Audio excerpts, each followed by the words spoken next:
John Ulzheimer is known as one of our nation's most recognized credit experts. Having worked for 28 years in the credit industry, John has become one of the most prolific speakers about credit and the go-to authority on answers to credit-related questions. Credit Countdown with John Ulzheimer. Hey there, John Ulzheimer here. Today we're going to talk about the difference between a theory and fact. You can kind of probably tell where I'm headed with this. All right, so there's no shortage of garbage floating around on the internet about dispute hacks, if you will. So in other words, ways that consumers can dispute information on their credit report or credit reports, which is probably accurate. That is somehow a hack of the system, and therefore they're likely to get a more favorable response or outcome to their dispute. So let me just give you a couple of examples of what I'm talking about. So there's, again, this, from the YouTube experts, as I call them, the people standing in front of Lamborghinis they don't own, parked in front of houses where they don't live. Things like, write your dispute in red ink versus black or blue ink. Misspell common words, words that are commonly not misspelled.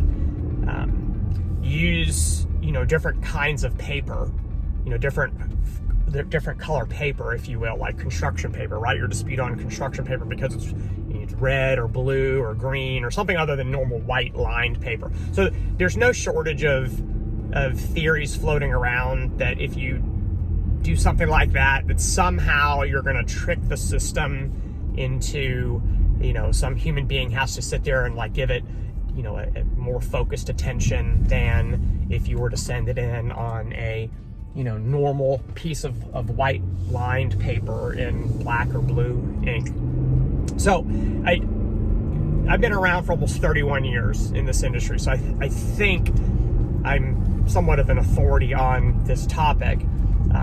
I've never seen any evidence, including when I worked for a bureau, any evidence indicating that any trick like that or variation is any more effective than you either submitting a dispute online or you submitting a dispute on normal, paper using a normal pen, spelling things properly.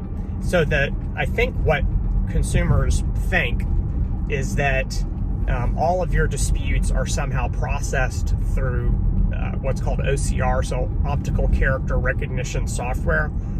So there's not an actual person reviewing your dispute. It's not necessarily true. The credit reporting agencies outsource the dispute process to, they offshore it. So it's not a secret that the credit bureaus will offshore it. Well, they're not offshoring it to machines offshore, they're offshoring it to people offshore because the labor is less expensive and therefore it's more cost effective to process disputes. Because disputes for a credit bureau is what's called, you have profit centers and loss centers. The disputes are all loss centers because the credit bureaus can't charge you to process your disputes, and so every time they process a consumer's dispute, they lose money. So they try to do it as inexpensively and economically as possible, which is obviously a reasonable thing to do. All companies like to save money by doing certain things, including offshoring parts of the process. If you submit a dispute online, then you're choosing from one of the predetermined kind of pull down menu dispute reasons, and you're submitting the dispute online, and so there's really not an opportunity to try some of these kind of weird, kind of crazy hack theories.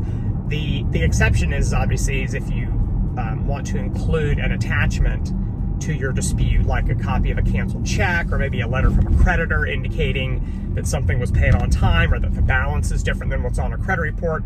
Those are the types of things that the credit industry's dispute system called eOscar, it is built to accept attachments. And so you can actually attach a document to your dispute, just like you can attach a document to an email, for example, that you send somebody. Again, there's no There's no study that's ever been done indicating that one type of attachment is any more effective than another type of attachment. What the credit bureaus do when they get those attachments is they just convert them to a .tiff file, and then attach that to the dispute form that's sent to the furnisher. So again, you know, have fun with your construction paper and writing left-handed versus right-handed with orange ink versus black or blue ink. But you shouldn't expect any sort of increase in the likelihood of a favorable dispute outcome. So if you have any arguments about this, and I'm pretty sure I will, drop them in the comment section below, and have a great rest of your day. We'll talk again soon. Take care. For more videos and credit tips from John Ulzheimer, go to www.tradelinesupply.com.